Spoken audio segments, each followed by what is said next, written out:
ನಮಸ್ಕಾರ, ಮತ್ತೊಂದು ವಿಡಿಯೋಗೆ ಸ್ವಾಗತ. ಬಿಗ್ ಬಾಸ್ ಸೀಸನ್ 11 72ನೇ ದಿನ 2ನೇ ಪ್ರೋಮೋ ರಿಲೀಸ್ ಆಗಿದೆ. ಈ ಪ್ರೋಮೋದಲ್ಲಿ ಕ್ಲಿಯರ್ ಕಟ್ ಆಗಿ ಗೊತ್ತಾಗ್ತಾ ಇದೆ ನಾಮಿನೇಷನ್ ಪ್ರಕ್ರಿಯೆ ಶುರುವಾಗಿದೆ ಅಂತ.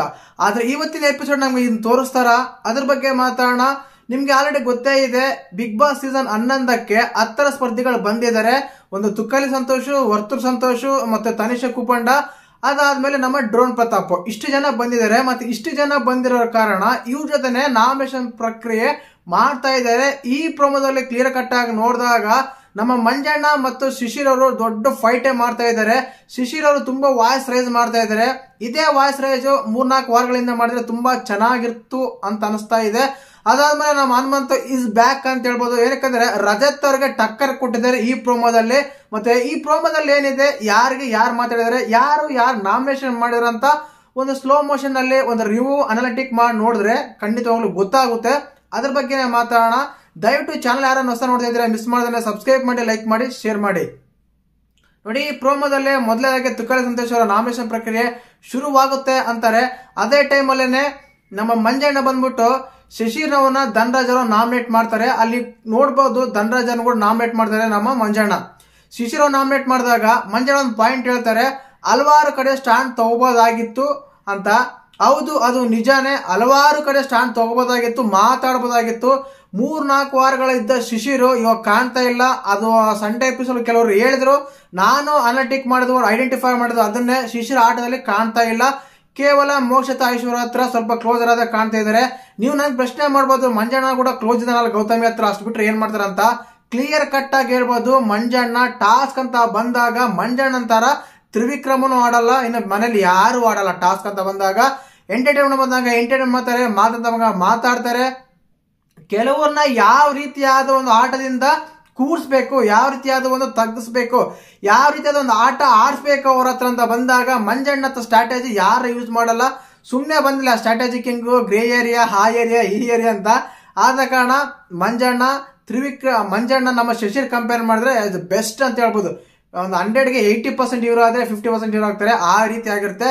ಶಶಿರ್ ಅವರು ವಾಯ್ಸ್ ತುಂಬಾ ರೈಸ್ ಮಾಡಿದ್ರೆ ಆಗ್ಲಿ ಇದೇ ರೀತಿ ಆಟ ಚೆನ್ನಾಗಿ ಆಡ್ಲಿ ಅಂತ ಬಯಸೋಣ. ಏನಕ್ಕಂದ್ರೆ ಪಾಯಿಂಟ್ ಅಂತ ಪಾಯಿಂಟ್ ಬಂದಾಗ ಮಾತಾಡಿದ್ರೆ ಅಲ್ಲಿ ಜನರಿಗೆ ಗೊತ್ತಾಗುತ್ತೆ ಯಾವ ರೀತಿ ಯಾರು ಆಟ ಆಡ್ತಿದಾರೆ ಅಂತ. ಮಂಜಣ್ಣ ಕ್ಲಿಯರ್ ಕಟ್ ಆಗಿ ಹೇಳ್ತಾರೆ, ಸ್ಟ್ಯಾಂಡ್ ತಗೋಬಹುದಾಗಿತ್ತು.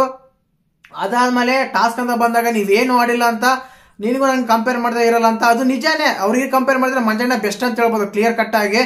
ನಿಮ್ಮಿಂದ ನೋಡಿ ನಾವು ಕಲಿಬೇಕಾಗಿಲ್ಲ, ಹಾಗೆ ಈಗ ಅಂತ ಮಾತುವರಾಗುತ್ತೆ. ಇದಕ್ಕೆ ನಮ್ಮ ಡ್ರೋನ್ ಪ್ರತಾಪ್ ಅವರು ನಾನು ಕಂಟೆಸ್ಟೆಂಟ್ ಅಲ್ಲ ಅಂತ ಕ್ಲಿಯರ್ ಕಟ್ ಆಗಿ ಹೇಳಿದ್ದಾರೆ. ಅಂದ್ರೆ ವೈಲ್ಡ್ ಕಾರ್ಡ್ ಅಲ್ಲ, ಸುಮ್ಮನೆ ಬಂದಿದಾರ ಅಂತ.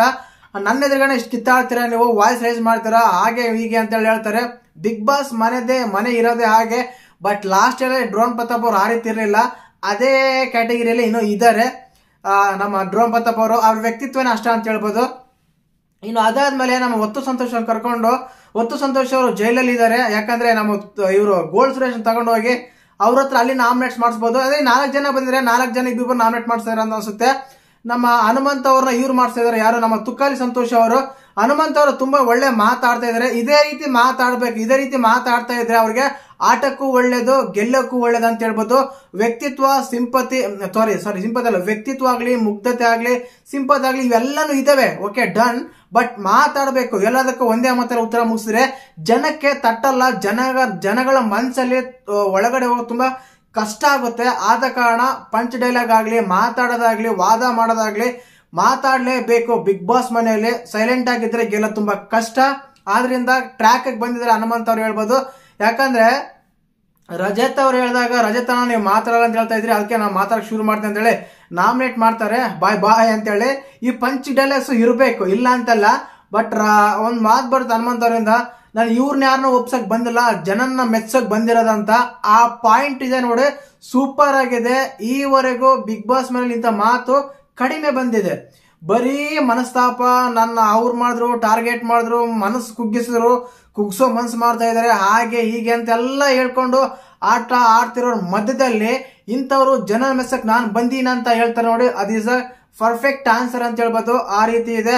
ಓವರ್ ಆಗಿ ಪ್ರೋಮೋ ನೋಡಿದಾಗ ನನಗೆ ಇಷ್ಟ ಆಗಿದ್ದು ಹನುಮಂತ್ ರಜತ್ ಅವರಿಗೆ ಟಕ್ಕರ್ ಕೊಡ್ತಾರೆ. ನಾನು ನಿನ್ನ ಮೆಚ್ಚಕ್ ಬಂದಿಲ್ಲ, ಜನರ ಮೆಚ್ಚಕ್ ಬಂದಿರೋದು. ನಿನ್ ಮನಸ್ಸಲ್ಲಿ ಏನ್ ಬೇಕಾದ್ರೂ ಅನ್ಕೋ, ಬಟ್ ನನ್ನ ಆಟ ನಾನು ಆಡ್ತಾ ಇದ್ದೀನಿ ಅಂತ ಹೇಳ್ತಾರೆ ನೋಡಿ. ಇದು ಬೇಕಾಗಿತ್ತು ರಜತ್ ಅವ್ರಿಗೆ. ನನ್ಗನ್ಸಿ ಮಟ್ಟಿಗೆ ಅಲ್ಲಿರೋರಲ್ಲಿ ಯಾರು ಟಕ್ಕರ್ ಕೊಡ್ತಾ ಇಲ್ಲ. ಬಟ್ ನಮ್ಮ ಹನುಮಂತ ಕೊಟ್ಟಿದ್ದಾರೆ ಅನ್ಸುತ್ತೆ ಟಕ್ಕರ್. ತುಂಬಾನೇ ಇಷ್ಟ ಆಯ್ತು ಈ ಪ್ರೋಮೋ ನೋಡಿದಾಗ. ಇದೇ ರೀತಿ ಆಟ ಚೆನ್ನಾಗಿ ಆಡ್ಲಿ, ಚೆನ್ನಾಗಿ ಆಡ್ತಾ ಇಲ್ಲ ಅಂತ. ಬಟ್ ಇವರು ಈಗ ಬಂದಿದ್ದಾರೆ, ಬಟ್ ಬೇರೆ ಕಂಟೆಸ್ಟೆಂಟ್ ಬರ್ತಾರ ಅಂತ ಕಾದ್ ನೋಡ್ಬೇಕು. ಕೆಲವು ಕಡೆ ಎಲ್ಲ ವೈರಲ್ ಆಗ್ತದೆ ವಿನಯ್ ಬರಲ್ಲ ಅಂತ, ಕಾರ್ತಿಕ್ ಅವರು ಬರ್ತಾರೆ ಅಂತ, ಸಂಗೀತ ಅವರು ಬರಲ್ಲ ಅನ್ಸುತ್ತೆ. ನೋಡ್ಬೇಕು ಯಾವ ರೀತಿ ಇರುತ್ತೆ ಅಂತ. ಈ ವಾರ ಎಲ್ಲ ಇವರೇ ಬಂದು ಹೋಗ್ಬೋದು 2 ದಿನದಲ್ಲಿ. ನನಗನ್ಸುತ್ತೆ ಈ ವಾರ ಟಾಸ್ಕ್ ಏನಿರಲ್ಲ, ಇದೇ ಇರುತ್ತಂತ. ಯಾಕಂದ್ರೆ ಇವತ್ತು ಸೋಮವಾರನೇ ಪ್ರೋಮೋ ಬಿಟ್ಟಿದ್ದಾರೆ ನಾಮಿನೇಷನ್ ಪ್ರಕ್ರಿಯೆ ಅಂತ ಹೇಳಿ. ಯಾಕಂದ್ರೆ ಲಾಸ್ಟ್ ವೀಕ್ ನಾಮಿನೇಷನ್ ಇಲ್ಲ, ನೋ ಎಲಿಮಿನೇಷನ್ ವೀಕ್ ಆಗಿತ್ತು. ಈ ವಾರ ಬೇಗ ನಾಮಿನೇಷನ್ಸ್ ಮುಗಿಸಿ ಅವರ ಟಾಸ್ಕ್ ಆಡೋಕೇನೋ ಕೊಡ್ತಾರೆ ನೋಡ್ಬೇಕು. ಈ ರೀತಿ ಇರ್ತಾವೆ ಇವತ್ತಿನ ಪ್ರೋಮೋ. ಮತ್ತೆ ಪ್ರೋಮೋ ನೋಡಿದಾಗ ನಿಮ್ಗೆ ಹೇಗೆ ಅನ್ಸುತ್ತೆ ಕಮೆಂಟ್ ಮಾಡಿ. ಹಾಗೆ ವಿಡಿಯೋ ಇಷ್ಟ ಲೈಕ್ ಮಾಡಿ, ಶೇರ್ ಮಾಡಿ, ಸಬ್ಸ್ಕ್ರೈಬ್ ಮಾಡಿ. ಜೈ ಹಿಂದ್, ಜೈ ಕರ್ನಾಟಕ. ಮತ್ತೆ